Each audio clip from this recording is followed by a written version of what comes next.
Chapter 6. Winds of Reckoning.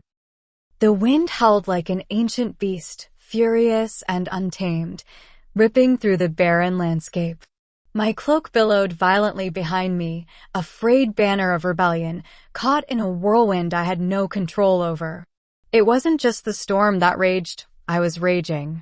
Inside, there was a storm of my own, the chaos of everything I had become, everything I had lost, and everything I was willing to burn for.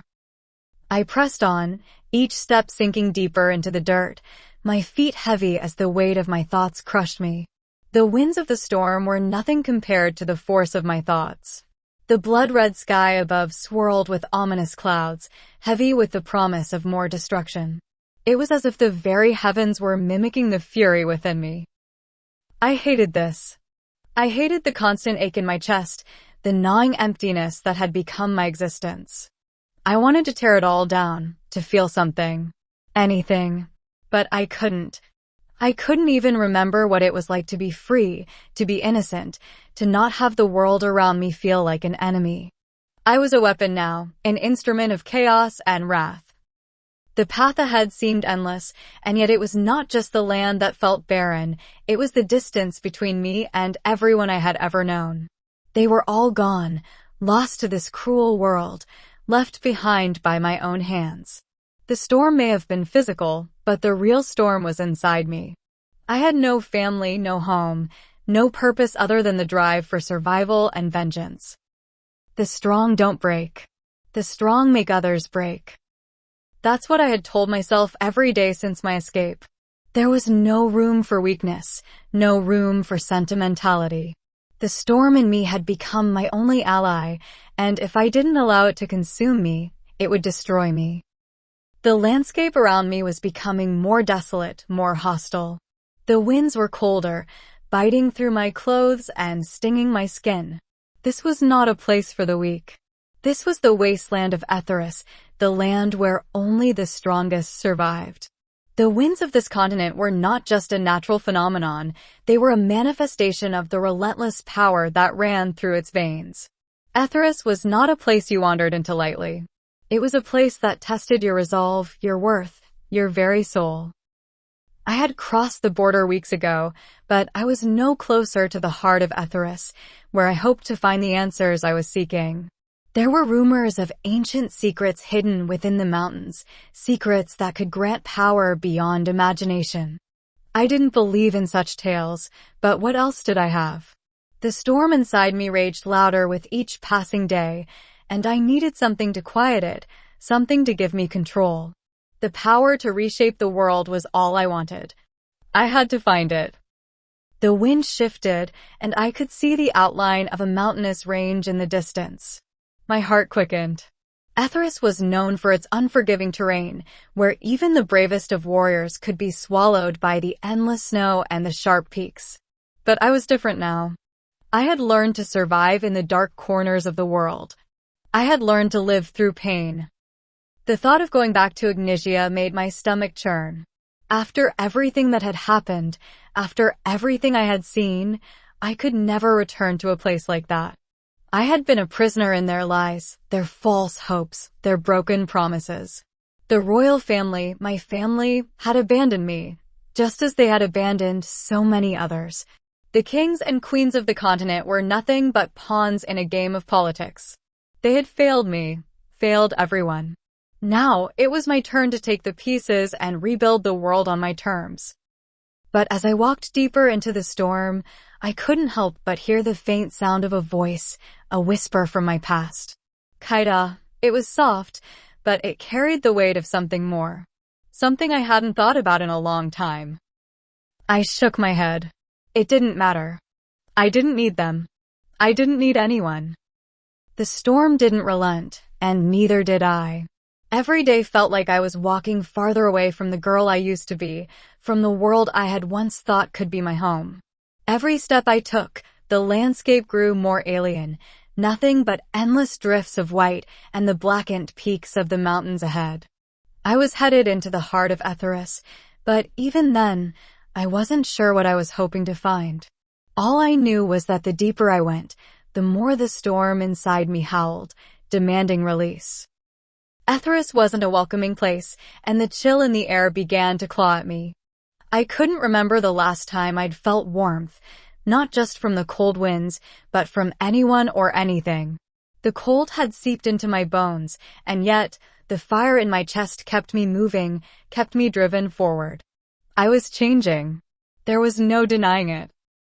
The metallic sheen to my skin had become more pronounced, and my eyes, once a soft green, had taken on a piercing blue, like the ice and snow that surrounded me. My red hair had been streaked with white, the lightning within me manifesting itself in every strand. The storm within me had a physical presence now, an outward sign of the power I was beginning to harness. And with each passing day, I felt it grow stronger, felt it twist and turn, urging me to embrace it fully. But the further I went, the more I realized that Etheris was not just a place, it was a test. It tested your strength, your will, your very soul. The winds howled louder, as if warning me to turn back. But I wouldn't. I couldn't. I was too far gone to consider retreat. That's when I found the village. It wasn't marked on any map, and it wasn't a place I had intended to find. But as the winds began to die down and the snow grew deeper, I stumbled into the small settlement nestled against the base of a massive mountain range. It was hidden, shrouded by the cliffs and the swirling winds that seemed to keep it concealed from the world. The buildings were old, their wood creaking in the wind, but they were sturdy, standing firm despite the harshness of the land. A place forgotten by time, or perhaps intentionally abandoned. I hesitated at first, not sure what I was walking into, but there was something about the silence here that beckoned me. The wind had died, the usual howling gone, leaving an eerie stillness in its place. It felt like a moment of peace in the midst of the chaos, but I knew better than to trust it. Still, there was a sense of belonging in the air, an odd kind of serenity that wrapped around me like a cloak. I walked into the village, my footsteps muffled by the snow, and the air seemed to thicken with anticipation. There were no sounds of life. No voices, no movement. Yet, the village was not abandoned. It was alive with something I couldn't explain. I wandered through the village, drawn to something deeper, something calling to me from the shadows. It felt like a dream, a place that was both familiar and foreign. I needed to know what lay beneath the silence. When I felt a presence around me, I couldn't see him at first, but I could feel his presence. It was like the wind before a storm, subtle, but all-encompassing. He appeared from the shadows, his figure cloaked and indistinct. The seer. His voice, when he spoke, was like the whisper of the wind itself. "You've come far, Kaida," he said, his voice low, but his words cutting through me like a blade. But the storm doesn't end here. My pulse quickened. I had been running from him for so long, trying to escape the visions of the past he had planted in my mind. "I don't want to hear it," I snapped, my anger rising. "I've had enough of this. I'm done with your riddles and your secrets." The seer's shadowed figure stepped closer, his eyes glinting with an unsettling wisdom. "You've been running from yourself, Kaida. But you're the storm. And the storm has only just begun." His words hit me like a punch to the gut, and for a moment, everything inside me stilled. He was right, damn him. I couldn't escape. Not anymore. The world had already decided my role, and I had walked right into it. The winds of fate had already swept me up, and there was no turning back. The weight of his words hung heavy in the air. I wanted to push him away, to deny what he was saying, but I couldn't. The storm inside me had already taken root, and with every passing moment, I felt it growing, feeding off my fear, my anger, my need for vengeance. It was all-consuming. The world wasn't a place for mercy. Mercy was a weakness, something I could no longer afford. "You were never meant to be a pawn, Kaida," the seer continued, his voice echoing in the silence. "You were meant to lead this storm, to shatter the world and remake it in your image." The more he spoke, the more I could feel it, the darkness within me growing, feeding off the raw, unrelenting power coursing through my veins. It was intoxicating, the thought that I could take this power and break the world as I saw fit. This was my time, and I would take it. No one could stop me. The village no longer mattered. The past no longer mattered. Only the storm did.